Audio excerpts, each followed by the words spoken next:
Opening round is over, and now I present my final team reveal before the AFL fantasy season begins. Starting from the top today, at F1, I have Jaden Short there. With a lack of options I'm really certain about, Short is someone who I'm confident can score well and provide value. I don't want to spend up on more expensive options in this line, so he's a must-have in my eyes. I'm not picking Sheasel because he doesn't present value, and provided you own Zeri, I can't see why you'd pay up so much for two captain options in the same team. If I was going to go with a big D one, it would be Zorko too. Matt Roberts is very close to being called a must-have for me too. He's been in my team for a long time, and with a ton in opening round, he won't be leaving. I think, without great options, everyone should probably have him. I'll admit I'm completely lost in the backline. I don't want to start any big premiums and I don't want any rookies on field, so I'm just shopping around in this mid-priced territory, and whatever I do will be very risky. There's obviously the Giants duo in Lockie Ash and Sam Taylor who could make us a heap of cash quickly, but they also waste a trade. I think I'll run the risk of a Miles Bergman who I know I haven't mentioned a lot this preseason. I think he's the likely candidate for the Dan Houston role, but there's so many guys who could be playing back there and I just don't know. I can hide behind his early run, but this is not a pick I'm very happy or confident in. The other one on the round 3 buy is Harry Perryman.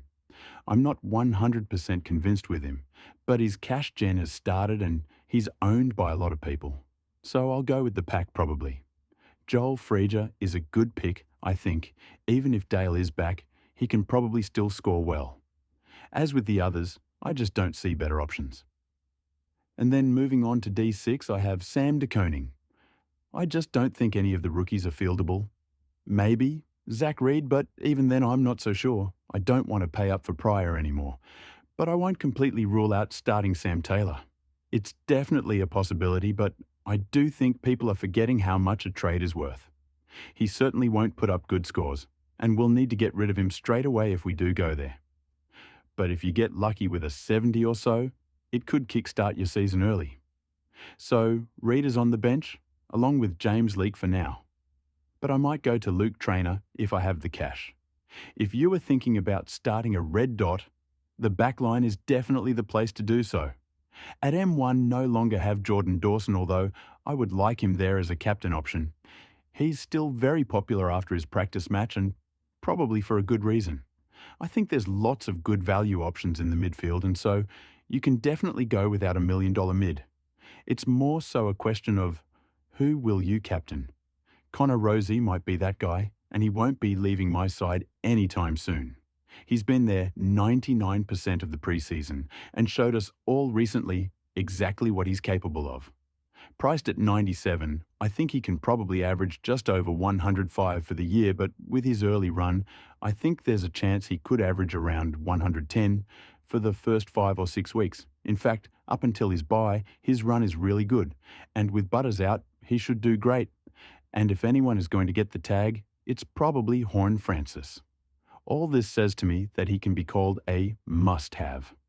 There is that foot injury we've heard about, but he should be fine. Christian Petracca came in for me after the practice matches. Priced at 90, he can probably push a 105 average with some ceiling scores in there. His teammate Clayton Oliver is a must-have who hasn't left my side at all. You don't need to hear me talk about him because you should all already own him. It will be interesting to see who gets the tag out of him. And Petracca. Will Day forced his way into my team after that opening round game, where he scored 96 points in the first half. With that said, once he got the tag, he only scored 33 in the second half. He's also probably going to be copping the tag most games, which is not good at all for us coaches. I don't fully back his scoring, but the tipping point was a clip I saw where he talked about this is his first complete preseason, and he wants to take things to new levels. Knowing that, I'll be going with the pack. Adam Chera is also still there. I'm surprised he's still so lowly owned because I think he's a really good option. He's priced at 73, having averaged 99 before, and I think there's a chance he pushes beyond that. The only real flag for me is if his body can hold up, and hopefully it can. Ollie Hollins, who I was cold on for a bit there, is now back. He has a really good roll and run and provides a lot of value. I've seen some people say he's the pick of the season and could average close to 100. Personally, I don't think he'll go this high, but a 90 average is quite possible. Levi Ashcroft is the rookie I'm most happy to field. Everyone should own him, and I think he can comfortably score 70s, maybe even some bigger scores with the Lions' early run. I have Finn O'Sullivan there because he has good job security. He has a decent scoring ability, but not great. The 79th in the practice match came against a poor West Coast, and I don't think we'll see many scores that high from him. What I would like to see is more half-back time. We've heard a lot about Finn playing half-forward and wing, but he played some half-back in the practice match, and that could significantly boost his scoring. Hugh Boxall is another who has performed really well this season, and I'm happy with everything I've seen from him. Lucas Camporelli was the high scorer in the practice match for Carlton, and we should all start him, I reckon. I'm actually very tempted to field him against Richmond for round 1, but there is the risk of him being sub, so that might not be a good idea. Tristan Xerri and Tom de Koning are still my rucks. I shouldn't need to talk about them too much. Just nothing crazy for me here. Then Harry Boyd on the bench. The forward line also hasn't changed much. Horn Francis is still there. I think with his early run, he can put up some ceiling scores and do well there. I do worry there's not much value here, as players in other lines present over 20 points of value, and he probably only has 10 or so. Jack McRae is obviously still there. He could very well be the highest averaging forward this year. Bailey Smith is also there, but I'm a bit concerned. I've heard pretty much nothing about the guy in ages, and even if he does play, there's a chance his scoring isn't anywhere near what we have been thinking.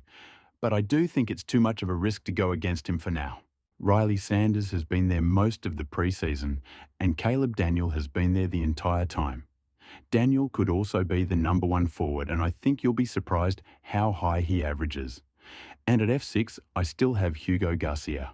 I think there is a valid argument to start Sam Davidson on field, but that means you have to start another forward rookie, and I don't like the options there. So Davidson is on my bench instead, along with Connor Stone, who put up a decent 50 in opening round. Then for now, at utility, I have Xavier Lindsay, who is very popular at the Coaches Panel podcast, and I might back them in on this one for now, but it could easily change. I'll be honest, I'm not too happy with this team. I don't really like the captain options and wish I could find a way to include either Zorko or Dawson. The backline just isn't right though, and I know it. For opening round, I'll have Adam Chera vice-captain on the Thursday night just in case, and obviously Tristan Xerri as my captain. Good luck everyone, and I'll see you for my team review following round 1.